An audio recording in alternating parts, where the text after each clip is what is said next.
இது சென்னை. காலை நேரம். சூரியன் கொஞ்சம் மேல ஏறிக்கிட்டு இருக்கு. ஆனா சாலையில நெரிசல் ஏற்கனவே உச்சத்துல. எங்க பார்த்தாலும் வாகனங்கள்.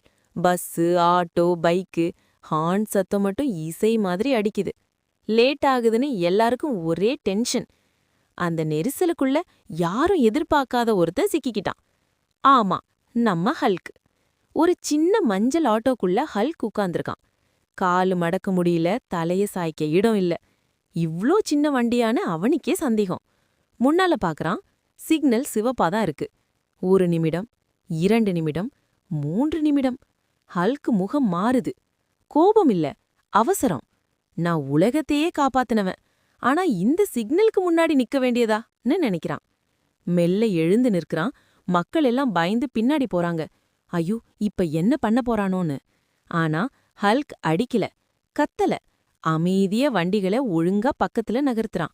பைக் ஒரு பக்கம், கார் ஒரு பக்கம், பஸ்ஸு கூட சுலபமா நகருது. ஒரே நொடியில சாலை சுத்தமாகிடுது.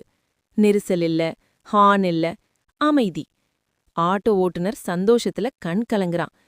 இன்னைக்கு கட்டணம் வேண்டாம் ஐயா, நீங்க இருந்தா சென்னை ரோடே ராஜா ரோடுன்னு சொல்றான். அந்த நேரம் டிராஃபிக் போலீஸ் வரார். விசில் வாயிலேயே நின்னுடுது. அபராதம் எழுத பேனா எடுக்கல, நேரா ஒரு சல்யூட். ஹல்க் சிரிச்சுக்கிட்டே அமைதியா நடந்து போறான். பின்னால சாலை அரியா ஓடுது. வாகனங்கள் சீரா நகருது. அப்போ